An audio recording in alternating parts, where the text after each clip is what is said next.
The Baltimore Ravens have bolstered their secondary here, signing Rock Ya-Sin, formerly of the Las Vegas Raiders, to a one-year deal. We talk about what this move means for the Ravens, their secondary, their defense, what the team can now do moving forward, and what it means for Marcus Peters. All that and more coming up next here. You are Locked On Ravens, your daily Baltimore Ravens podcast, part of the Locked On Podcast Network, your team every day.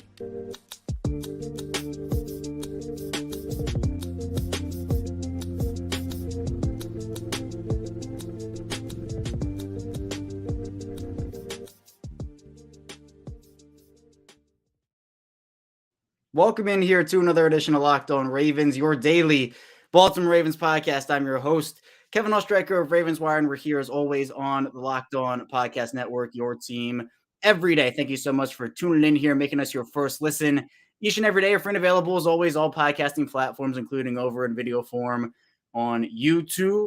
And we're back here. It's an exciting episode as the Ravens have made a secondary move. Rock Ya-Sin coming into Baltimore here on a one-year deal, and we'll break that all down here. An instant reaction live edition here on Wednesday evening. So thank you all for tuning in here today. We're a daily 5-day-a-week Ravens podcast, by the way. So not just these live streams, but 5 days per week, Monday through Friday, 6 a.m. Eastern time. We put out shows. So if you want to subscribe here on YouTube, we just hit 4,000, which is a huge thank you to everybody who has subscribed here on YouTube, and a huge thank you to everybody who has listened in audio form as well. Apple Podcasts, Google Podcasts, Spotify. It's the same show. So if you want to watch one day, listen the other day, we had you covered there.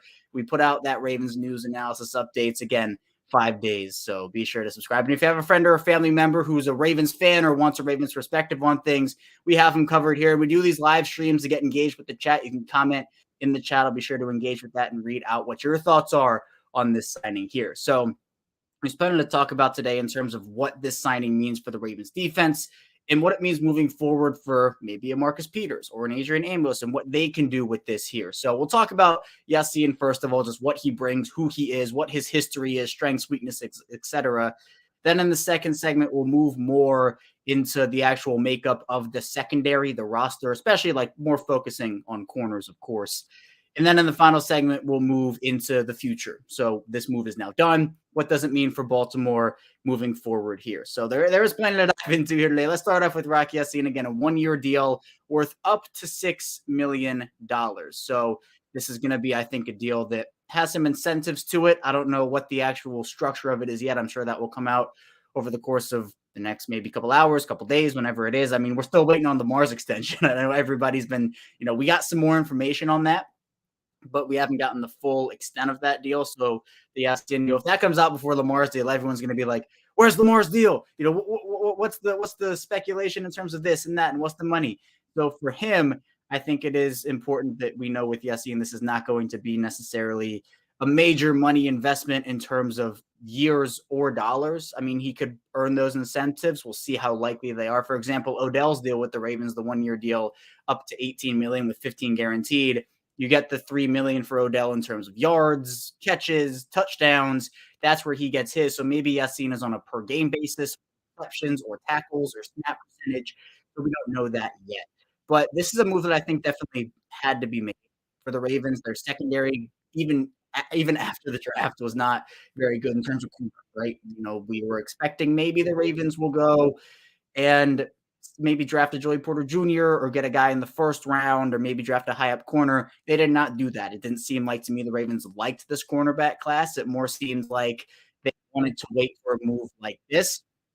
And that's fine if that was the case, because I think Ya-Sin brings that number 2, number 3 cornerback presence. And that's good because, you have Marlon Humphrey. That's your guy. That's your top guy.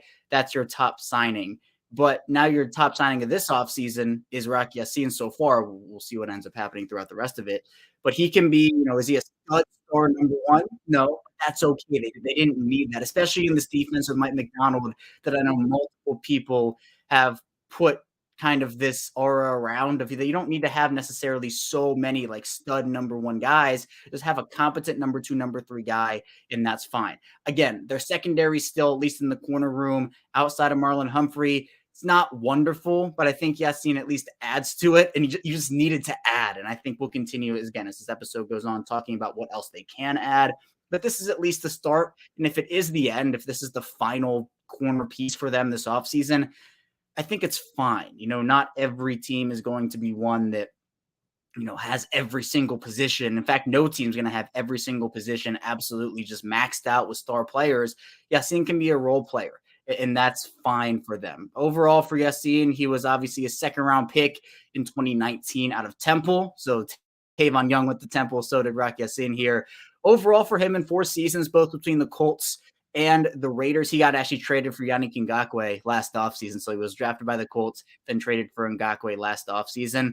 In those 4 seasons, 183 tackles, not necessarily someone who's going to get around the football a ton in terms of interceptions, only 2 interceptions in 4 years here, but does have 27 pass defense. So he actually, that kind of is in line with what Kyu Blu Kelly is for the Ravens, where he's around the football, but it's not necessarily translating to turnovers. Yassin is actually a very physical player too, a former wrestling standout, and he has suplexed multiple players on the football field, just taking them and rocking them back. So that to me is the Ravens love their physical corners. Kyu Blu Kelly's physical. We know Marlon Humphrey's physical. Those secondary players for them are, I think, a specific mold that they like to target. And Rock Yassin is definitely that. Now, Yassin has never played a full season. He's never been healthy for a full season in his 4 seasons. Played 15 out of 16 games in 2019, and then 13 in 2020, 13 in 2021, and 11 in 2022. So health for him is a little bit of a concern. You would hope that he's able to put together his first full healthy season here in Baltimore. But if you don't have that, where else are you looking? And I think that's kind of going to translate into our conversation moving forward in the last 2 segments about what should this team do after Rock Yassin. But he's someone who, again, the physicality, it just pops on tape if you're watching what this team wants, because they want to be this team that is physical at all 3 levels. And to me, that's fine. He's a good press man guy. He will knock a guy off of their route. And I think, to me, you want the physical aspect in that secondary, not just on the defensive line or, linebackers. You want it at all 3 levels here. He's 6 foot, 190 pounds, so he's not necessarily this super big corner, more on the leaner side. He's played 88% of his NFL snaps on the outside. So I think when you're talking about being able to play in the slot, he's probably not, he's probably not going to be a slot guy. And that, again, it's all going to go into what the Ravens should do, because we'll talk about it even on tomorrow's show. I don't necessarily think this is the final piece to the puzzle in this Ravens secondary, especially with the Lamar and how they have freed up space. They can definitely add some more depth pieces moving forward. But Yassin is a solid guy. If he's your number 2, that's fine in this defense. If he's your number 3, that's also fine in this defense if you add somebody else. But the corner room, I'll just kind of read off who the Ravens have now in that room. Obviously, Marlon Humphrey, Rock Yassin is in there too. Brandon Stevens, Trayvon Mullen, Kyu Blu Kelly, Jalen Armour-Davis, Pepe Williams, Kevon Seymour, Daryl Worley, Bo Keys, etc. There are a couple more guys in there. But your top 3 right now are Marlon Humphrey, Rock Yassin, and then you're kind of wondering, is it going to be Brandon Stevens, Trayvon Mullen? I think he's kind of flown under the radar. I think Mullen can be good, but at the end of the day, maybe they want to go with another veteran option there, like a Marcus Peters. And we'll talk about that. And in the chat here, Felix says, I think this is a good signing. Yeah, I agree. I think it's also a quality signing. It's not going to break the bank for them. 1 year up to $6 million. That's key. Jalen Evans in the chat saying, I like this signing. What would bringing Amos do, in your opinion? Amos would be good. I think it would allow Kyle Hamilton, if you're looking for a slot option, if you need to have Kyle Hamilton move over there, I think Adrian Amos could play Corp's role somewhat. We'll get into Adrian Amos more, though, as the segments roll along here. But a good point there by Jalen saying another piece of the puzzle. I agree. You're fitting in pieces around this defense right now. I think Rock Yassin is definitely another piece of that puzzle. Felix also saying empty player, but too many penalties on times when we do not need it and cost us sometimes.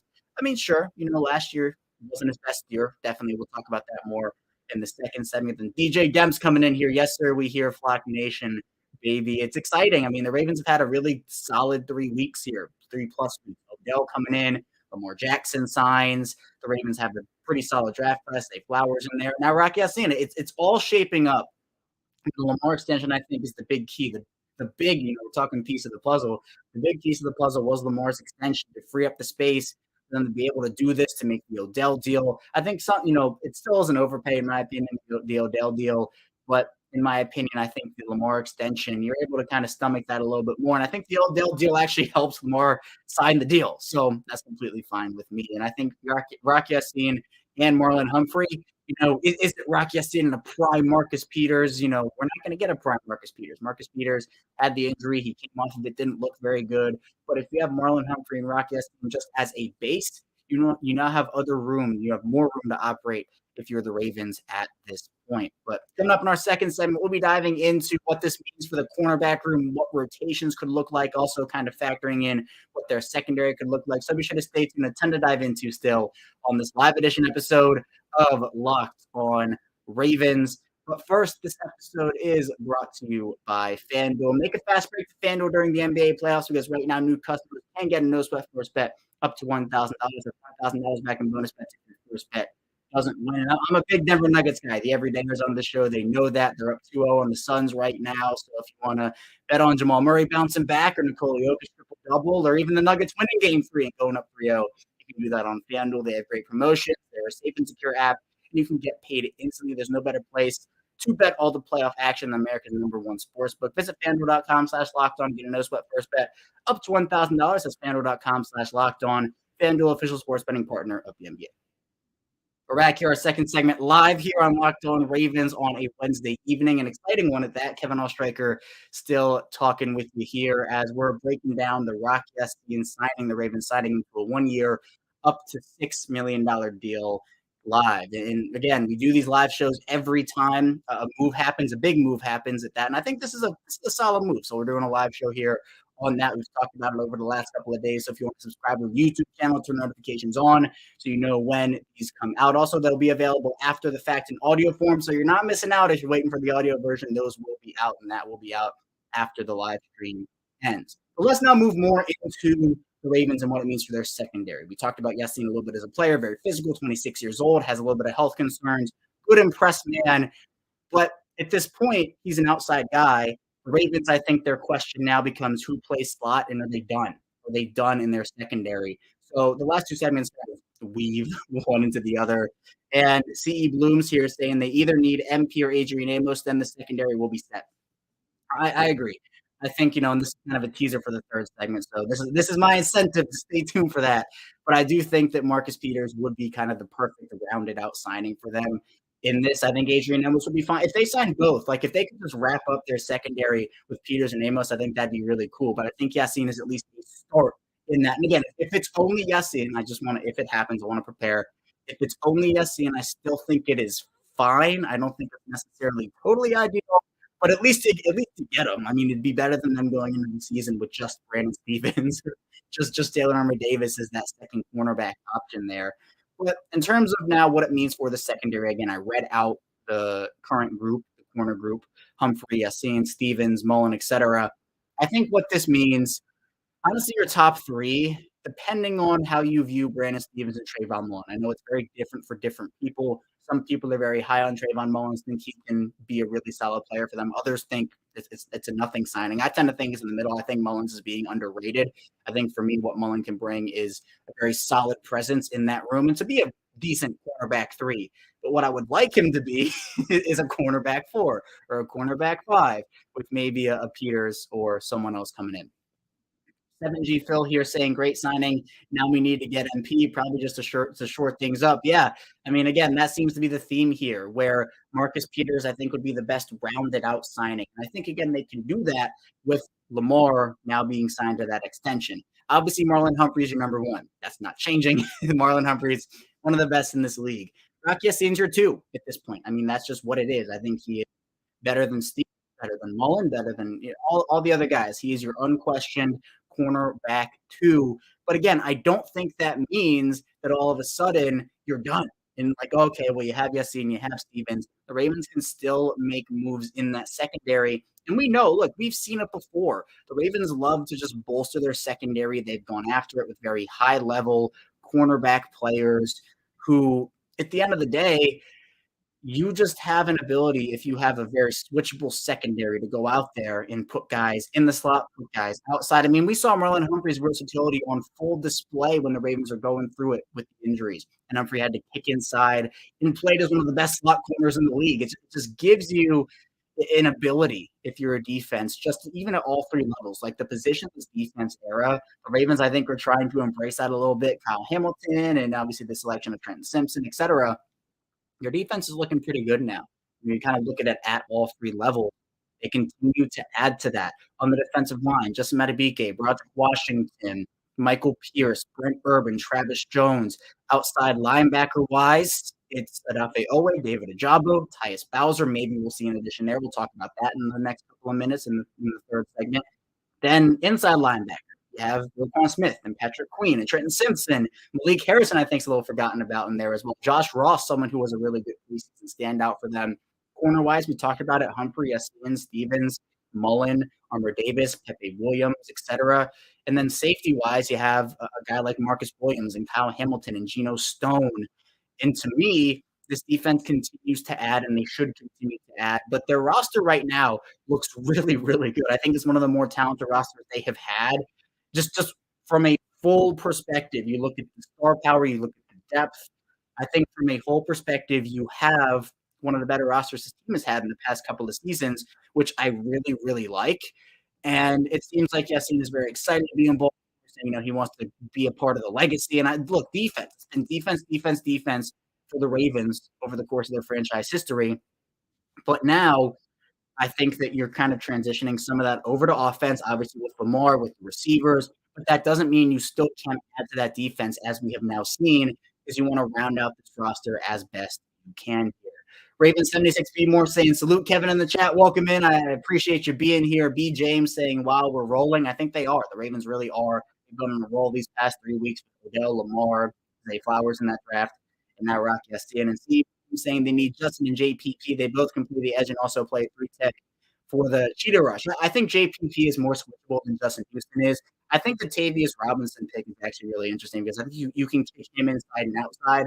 I think that would maybe eliminate the need for a JPP. I'm on board with you with Justin Houston. I think that would be a very, very solid signing for them.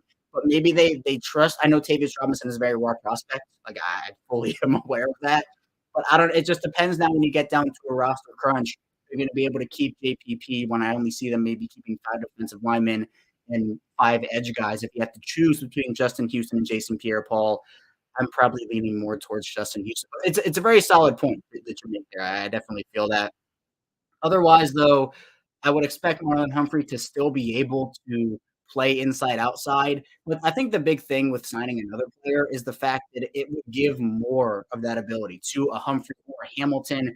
Yassine's going to be playing on the outside again. 88% of the snaps were on the outside during his career so far. I mean, I think that he is an outside player. You're not going to really have that inside-outside switchability with him. And it'd be the same with Marcus Peters if you bring him in too. But maybe a Pepe Williams gets that nod if Marcus Peters gets brought in. Maybe a Brandon Stevens gets that nod too. But with the 3-corner rotation, we've seen it. And I've said this. If you're an everydayer, I'm sure you've heard me say it before.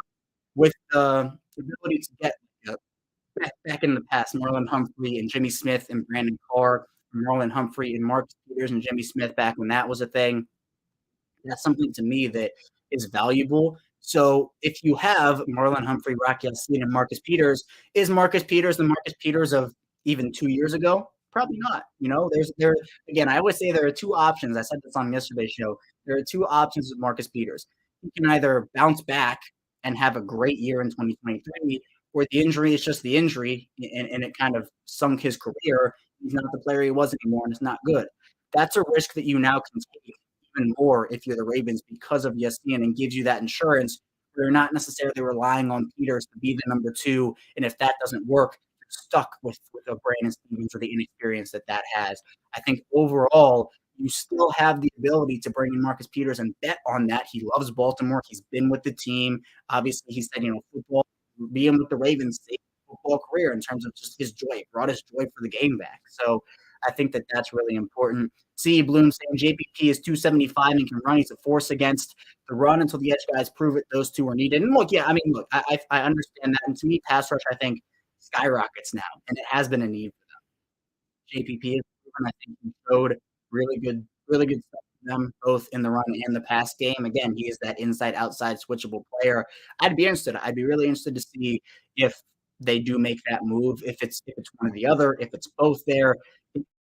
could at this point. I know the big conversation point is Odafe Owe with that pass rush, and is he going to be able to step up? That's a huge question. I talked about questions on yesterday's show. If you haven't checked that out, I guess it's today's show. If you haven't checked that out, be sure to check it out because we talk about the pass rush and Odafe Owe and how big of a year he has to have. So when signing a Rock Yassin, it kind of shores up that cornerback room a little more to say, well, now should they focus more on the edge room, kind of the pass rush, or should they continue to stack and add in that secondary? Dollhouse in here narration saying, I like this signing. Shout out to you, Dollhouse. Welcome in. Wave Runner saying, beautiful signing. B. James, get EDC chant going.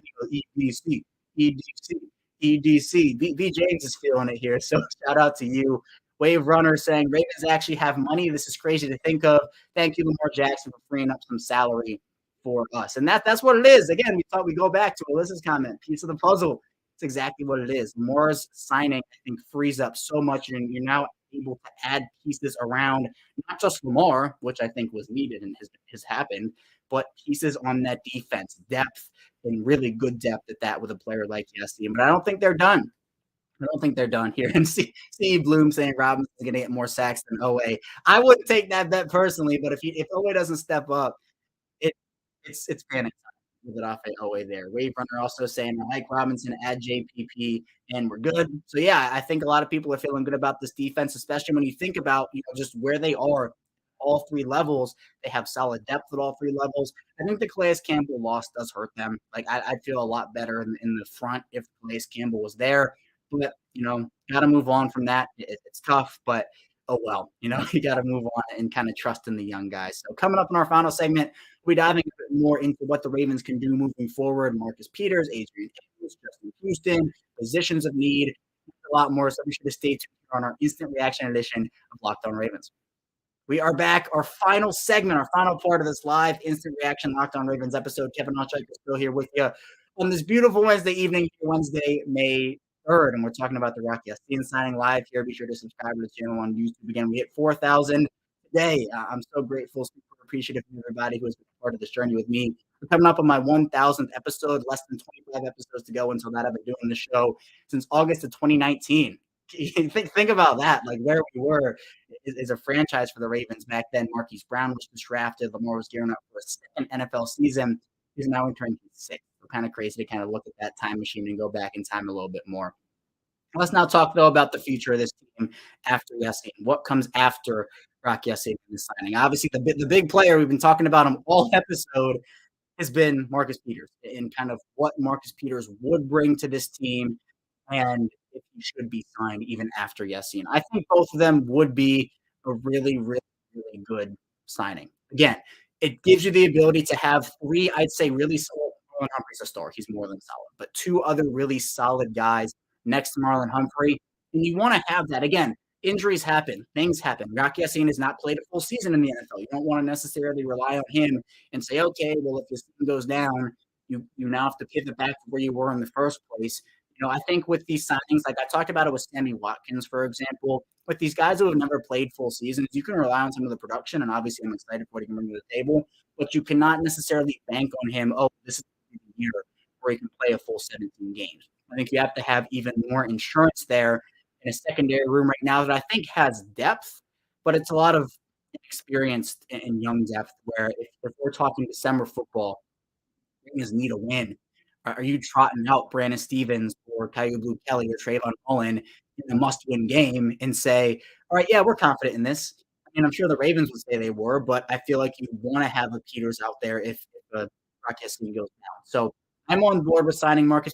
I don't think the move would be one that breaks their bank. Again, they can make it incentive-laden, health, plays, snaps, interceptions, tackles. They can make what they want there. Again, we'll kind of see what the Sin deal is. But Odell Beckham, as I talked about earlier, it was catches, it's yards, it's touchdowns. You can make that with a cornerback, just like we saw here with Rock Yassin. Ravens 76 B more saying, on the real, this team looks scary on both offense and defense. Praying it translates to the field. And yeah, we can say, the Ravens are instant Super Bowl contenders, and I think they are. I think they have upped their Super Bowl chances ever since, even in the past week they've done that. But at the same time, you have to get the chemistry down. OTAs, training camp, going to be very, very important for them to get this. And obviously health. I think health is the biggest thing here. Steve Saunders is now out. I think that was a couple of years too late. But regardless, you now have him out. I think the strength and conditioning program is going to be better. Hopefully, we'll see health translate a little bit more to the field because I think we've honestly been robbed. I think the 2021 season we all know was absolute disaster health wise. 2022, obviously Lamar goes down. You have a couple other injuries here and there. Michael Pierce, Kendall Fuller, like a couple other minor ones. Obviously, and then you have the big ones like Bateman going down, Devin Duvernay going down as well. So to me, I hope that the health can translate over the field because I think that's really big here. See Bloom saying Robinson is a beast to watch. I'm excited about him. Huge guy, 6'6", 6'7", uses his length to get the football out of the quarterback's hand. A ton of forced fumbles on sacks, so a bunch of strip sacks there, which I'm excited to see. And BJ on my way to 4K. I hit 4K. I'm on my way to 5K now. Let's get there as fast as we can. I'm really excited for the growth here. I'm also expanding to Instagram and Facebook. I'm obviously Twitter, Chaos Record, Instagram. Also, Chaos Record 34 on Facebook is just my name. So we're trying to expand, get this show in front of other people as well. But to me, I think Peters is like the no-brainer. Yeah, this is what the next move could be. Adrian Amos has actually been another one that people are starting to bring up. He's a safety, someone who started his career off in Chicago and then went to Green Bay. I might have that flipped. No, I think Chicago, then went to Green Bay. And Baltimore guy, Maryland guy, really exciting to maybe bring another local guy in. I know we talked all about all these local players coming in. Deontay Banks was one that I think a lot of people wanted to see in the draft, but just was not meant to be overall there. But I think Adrian Amos is someone who can give you flexibility. You can maybe slot him into Chuck Clark's place. Again, wouldn't necessarily cost you a ton of money. I honestly think that Amos would cost you more than Peters at this point. Just personally, I know positional value, corner is prioritized over safety, but I still think that Amos would probably cost you a tiny bit more. But that would allow you the flexibility to go out there and maybe move Kyle Hamilton still. You can put him in the slot if you need to. If Pippin Williams or Brandon Stevens isn't working out, and Amos can give you back that free safety that again I think is so valuable for them with what they did last year with Marcus Williams, Kyle Hamilton, and Chuck Clark. It would just be Marcus Williams, Kyle Hamilton, and Adrian Amos there. And Steve Bloom's given some Hamilton insight. Kyle played OLB/safety/slot corner plus one position. I call it the monster. T. Simpson, Simpson can play OLB, IOB, edge safety. I call that the Canis, and they both will be on the field at the same time with Roquan and PQ. I don't know what Simpson's role is going to be. It's a really interesting conversation about what they could do with Trenton Simpson moving forward. About like if Patrick Queen, I think that's another conversation, right? Is he still going to be on the team or not? I think if he is, you don't have to throw Trenton Simpson in, but you can still utilize him that you can play him up, you can play him back, you can play him off ball, you can play him on the edge. You can do that. And we're kind of seeing again, Steve Blooms talks about it, almost like this position list where Kyle Hamilton's playing all these positions, Trenton Simpson can do the same thing. You're now getting this positionless era of Ravens football. I think we're going to see it more like maybe next year. I think Patrick Queen doesn't come back. But that's an interesting part of this whole conversation. Baltimore Get Up saying Rock Yassin is going to make us better. And Growing with Jay saying smash that like, family. Yeah, I appreciate everybody tuning in here. Again, I think it's really, have this and be able to talk about this stuff live here in the comments. I can engage with the chat. So again, turn notifications on, subscribe, like the video. I really appreciate all of that here. Kieran Martin saying, is this a make or break year for Owe now? I see Ojabo exploding this year.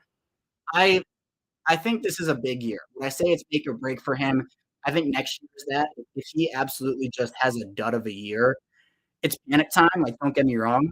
But at the same time, it's I don't think I'm not putting the bust label until after 4 seasons.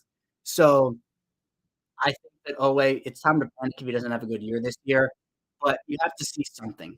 I think if Owe shows absolutely nothing, like no improvement whatsoever, that's a really bad sign. I always go back, I always say this: the Tyus Bowser versus Tim Williams back in 2019. Bowser and Williams, second and third round picks respectively in 2017. They both showed barely anything in their first 2 years. Bowser began to show some stuff during the 2019 season. In his third season, Tim Williams did not. Tim Williams got cut. They're not going to cut Odafe Owe after this year. But I want to see somewhat of that Tyus Bowser trend because year 4 for Tyus Bowser was great. It was his breakout season. I remember a really big extension. So to me, I think that that's a key for them. Justin Houston to me, I know C. Blooms mentioned Jason Pierre-Paul's another maybe option there. I know Jadeveon Clowney's been talked about a couple of times. Other needs, offensive line. I think that they're just going to roll with what they have offensive line-wise. I don't necessarily see them going out there and signing a guy offensive line-wise. I think it's more they're going to roll with what they have and just see what ends up happening. So I think pass rush is a huge factor for them. And we have to, I think, sign one more guy there, whether it is Houston, JPP, maybe both, who knows. And then safety-wise, corner-wise, secondary-wise, Marcus Peters, Adrian Amos, etc. That's all I have for you here today on Locked On Ravens. Thank you so much for tuning to this live edition. Again, be sure to subscribe, turn notifications on. We're a 5-day-a-week Ravens podcast. We got live editions here also, so you can tune into those. But 5 days a week, Monday through Friday here. So be sure to stay tuned for all of our episodes. I'll see you right back here tomorrow on Locked On Ravens.